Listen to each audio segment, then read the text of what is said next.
నువ్వు ఇస్తే మేము రోజా గారు అంటాం, మమ్మల్ని గౌరవించినప్పుడు నేను రోజా అంటాను. ఓకే, ఇప్పుడు రోజా ఏం మాట్లాడింది? ఆదియో నేనో లేకపోతే ఇంకొకరు పోయి చేస్తున్నాం అనింది. వాళ్ళేదో చిన్న చిన్న ప్రాణాలంట, చిన్న చిన్న ఆర్టిస్టులు అంట. ఇవేమన్నా నేషనల్ వైడ్ ఆర్టిస్టా? ఈవిడేమన్నా 15 నేషనల్ అవార్డులు కొట్టిందా, లేకపోతే 10 ఆస్కార్ అవార్డులు కొట్టిందా యువరాణి? వాళ్ళేదో చేసుకుంటున్నారు, వాళ్ళు స్వచ్ఛందంగా చేసుకుంటున్నారు, వాళ్ళ ఇష్టం. అది పవన్ కళ్యాణ్ గారి మీద ఇష్టం ఉంది, లేకపోతే టీడీపీ మీద ఇష్టం ఉంది, లేకపోతే మీరు చేసే అవినీతి మీద వ్యతిరేకత ఉంది. నువ్వేమన్నా నేషనల్ అవార్డు ఆర్టిస్టువా? నువ్వు 20 సినిమాలు ఏమన్నా ఆస్కార్ అవార్డులు కొట్టినావా? రెండోది, చిన్న చిన్న ఆర్టిస్టులు అంటున్నావే, నీకు దమ్ము ఉంటే గెటప్ సీన్ చేసే క్యారెక్టర్ నీ జీవితంలో ఒకటైనా చేయగలిగావా? ఇస్తే నువ్వు చేయగలవా? సుధీర్ ఉన్నాడు, కష్టపడ్డాడు, మ్యాజిక్ చేశాడు, వాడు చరిష్మాతో సినిమా హీరో అయినాడు, ఈరోజు అత్యద్భుతం, నీకన్నా 10 రెట్లు ఫాలోయింగ్ ఉంది, వాడితో నువ్వు పోటీ పడగలవా? ఇప్పుడు ఆది ఉన్నాడు, వాడు వచ్చిన తర్వాత జబర్దస్త్ చరిత్రనే మార్చినాడు. నువ్వన్నా కూకొని 3 పంచులకి జడ్జిమెంట్ ఇవ్వాలా? వాడు ఆది పాపం గంట సేపు ఏకదాటిగా నవ్వించాడు, ఒక ట్రెండ్ సెట్లో ఉన్నాడు, వాడితో నువ్వు పోటీ పడగలవా? నీ బతుకులో ఏ రోజన్నా ఇలా మొగ్గర్ లాంటి చరిష్మాను చూసావా? ఎందుకు నిన్నెవరు ఏమాట అన్నప్పుడు నీకెందుకు ఉడికి ఎక్కువ? నీ పని నువ్వు చూసుకో. ఈసారికి ఎమ్మెల్యే సీట్లో ఫస్ట్ ఓడిపోయే సీటే మా యువరాణి, మా రోజమ్మ. డిపాజిట్లు రావు నీకు నగిరిలో, గుర్తుపెట్టుకో. డిపాజిట్లు రావు నీకు నగిరిలో. ఉలికి ఉలికి పడమాకు, గౌరవించావు. మేము ఎప్పుడు నీ గురించి బ్యాడ్గా మాట్లాడుకోవాలి. నీకెందుకు వాళ్ళు పోయి అక్కడ చేసుకోండి? చిన్న చిన్న ప్రాణాలా? 7 మంది హీరోలు ఉన్నారా? 7 మంది హీరోలు జనసేనలో ఉంటే వాళ్ళ కుటుంబంలో 70 మంది రౌడీలు నీ అన్న దగ్గర ఉన్నారు.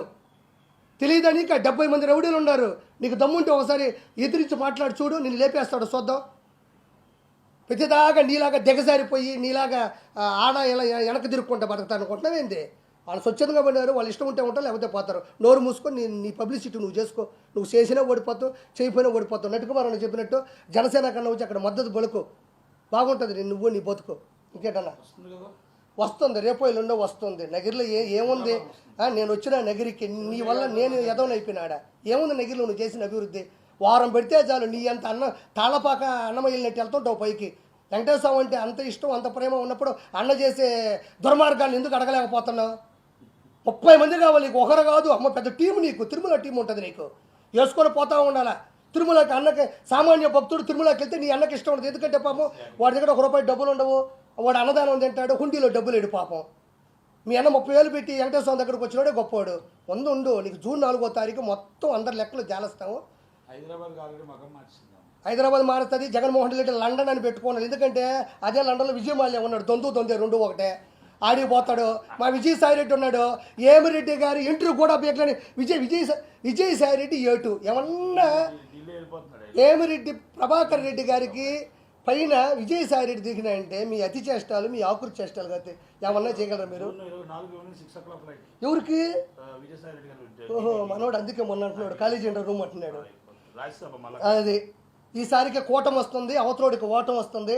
దయచేసి నేను అడిగిన ప్రణాళికల్ని చెయ్యండి. నేను నిష్పక్షపాతంగా స్వచ్ఛందంగా మాట్లాడుతున్నాను. ఈ విషయం ఎవరూ మాట్లాడాల. మన మతాన్ని మనం కాపాడుకుందాం, దయచేసి మన హిందుత్వాన్ని కాపాడుకుందాం. పైన లడ్డు ఇంత ముందులాగా ఉండాలా, అన్నదానం బాగుండాలా, ప్రపంచంలో నలుదిక్కులు వచ్చే వాళ్ళకి అన్ని ఫెసిలిటీస్ ఇవ్వాలా, అందరికీ ఉండాలా, అన్ని మతాలు బాగుండాలా. ఇది నేను మాట్లాడింది. ఈ మా అన్న నాకు ఖచ్చితంగా సీఎం రేసులో ఉన్నారు, గెలవాలా. 140 నుంచి 150 సీట్లు. నేను అనుకున్న పద్ధతిలో ఎక్కువ మాట్లాడాలి. ప్రతిసారి పింఛన్లే, రోడ్లు బాగుపోయిన పర్లే మాకు పింఛన్ ఇచ్చాడు. మా ఇంట్లో ఎవరికన్నా ఉద్యోగం లేదు అయినా 3,000 పింఛన్ ఇచ్చాడు. మా ఇంట్లో మా పిల్లోడు మనవుడు గంజాయి తాగుతున్నాడు అయినా నాకు పింఛన్ ఇచ్చాడు. పింఛను.